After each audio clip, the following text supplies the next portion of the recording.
गुरुवर शंका समाधान प्रणेता, विश्व में जो ज्ञान की धारा बहा रहे हैं ऐसे प्रमाण सागर जी गुरुवर के चरणों में और मंच पे बैठे हुए सभी गुरुवर के चरणों में नमोस्तु नमोस्तु नमोस्तु। और सभी ब्रह्मचारी भैयाओं को बंदा में गुरुवर मन में ऐसे ही बैठे बैठे एक सवाल मैं मतलब पूछने का मेरे को आपसे जिज्ञासा हुआ कि जो शहरों में शादी करते हैं और कुछ लोग आके समय शिखर जी में शादी करते हैं या कोई भी तीर्थ क्षेत्र में शादी करते हैं, तो उस शादियों में क्या पुण्य की कितनी वृद्धि होती है अगर तीर्थ क्षेत्र में आके करते हैं, और उनको क्या चीज़ों का ध्यान रखना चाहिए तीर्थ क्षेत्र में आके शादी करते हैं? क्योंकि शादी में आने वाले कम से कम 30 से 40% लोग नए होते हैं जिनको वंदना करने का और दर्शन करने का लाभ भी मिलता है, पर कुछ कुछ बातें ऐसी होती है जिनको हमको हटाना चाहिए। तो ऐसा मैसेज आप दें कि तीर्थ क्षेत्र में आके जो शादी करें और अपने पुण्य में वृद्धि करना चाहें तो वे कैसे कर सकते हैं? देखो महाराज, शास्त्रों में विवाह स्थल के विषय में सुस्पष्ट उल्लेख है। विवाह कहाँ करें? आज जो विवाह की परिपाटी बन गई है घोर अशास्त्रीय और पापमय। शास्त्र क्या कहता है? किसी रिसोर्ट में करें, किसी होटल में करें? नहीं। क्वचित पुण्याश्रम पदे सिद्ध प्रतिमा साक्षी के। क्या लिखा? पुण्याश्रम पदे सिद्ध प्रतिमा साक्षी के। तो जो पवित्र स्थल है और सिद्ध प्रतिमा की साक्षी में, इसके हिसाब से तो जिन मंदिर में विवाह होना चाहिए। शास्त्र का विधान तो यही। लोगों ने गली निकाल ली सिद्ध यंत्र, कौन सा यंत्र रखते? विनायक यंत्र। सिद्ध विनायक यंत्र को भी भगवान मान लेते हैं।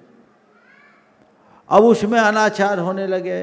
5 सितारा होटलों में कर रहे हैं जहाँ वेज नॉन वेज सब चलता है। वो जगह शुद्ध है ही नहीं, पवित्र है ही नहीं, और वहाँ भी रात में करते हैं। नाना प्रकार के अनाचार होते हैं। ये घोर अमांगलिक है, पाप वर्धक है, पतन का हेतु है। जीव हिंसा भी हो रही। जिस जगह किसी की कराहा गूंजी है उस जगह कोई विवाह करेगा तो नकारात्मकता का प्रभाव तो उस पर पड़ेगा ही ना। इसलिए सभी को वैवाहिक आयोजन पवित्र स्थल पर करना चाहिए। पवित्र स्थल में अगर तीर्थ स्थल हो अच्छी बात है, लेकिन तीर्थ स्थल का विवाह तीर्थ स्थल जैसा होना चाहिए। अगर तीर्थ स्थल में आकर के आप अपने विवाह को सामान्य वैवाहिक समारोह की तरह कर रहे हैं तो महान पाप के भागी बन रहे हैं।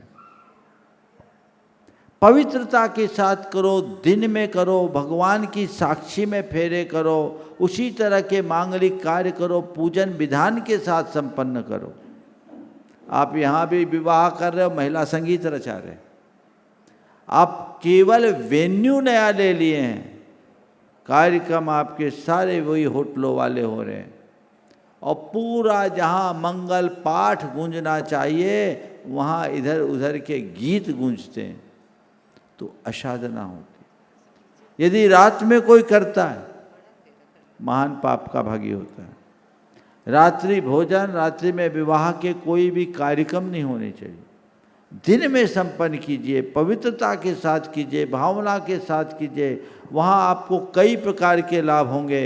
पहला लाभ, आपका खर्च कम होगा। दूसरी बात, वहाँ आएंगे तो केवल पुण्योपार्जन करेंगे। जिसने बुलाया शिखर जी जैसी जगह में आएगा तो वंदना करेगा तो एक पुण्य और ले जाएगा।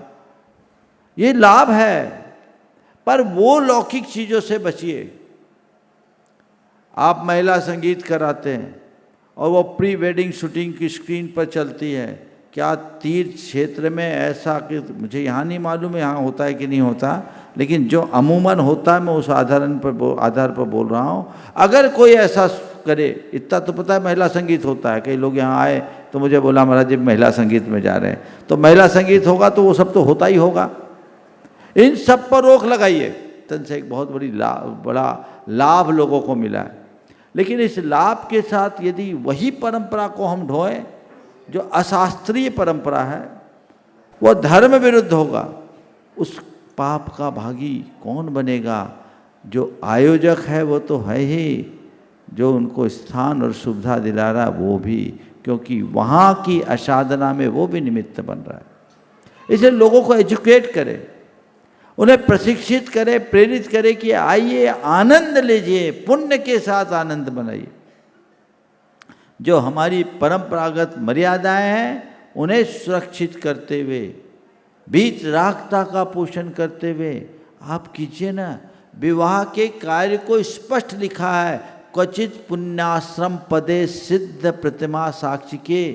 तो आप बताओ, तीर्थ क्षेत्र में आए हो, मंदिर में आए हो, तो मंदिर में वही काम करो ना जो मंदिर में करने योग्य है। मंदिर में यदि अमंगल कार्य होगा तो उसका परिणाम बहुत विकृत होगा। इसलिए मैं तो आपसे कहूँगा ये आप कर सकती हो। मुझे नहीं मालूम अभी आपकी क्या स्थिति है, लेकिन इसको दृढ़ता से करो और लोगों को प्रेरणा दो। मैं तो हमेशा कहता हूँ कि आप इस तरह के वेन्यू में विवाह करो ही नहीं जहाँ मल्टी कॉजन हो। हमें तो शुद्ध शाकाहारी और पवित्र स्थल पर, ये पवित्र स्थल है, यहाँ जो भी आएगा केवल पुण्योपार्जन करेगा। शुद्ध भाव से काम करें तो वो कार्य करना चाहिए। हमें ऐसे कार्यों को प्रोत्साहित करना चाहिए और हर समाज में ऐसे मांगलिक भवनों का निर्माण होना चाहिए।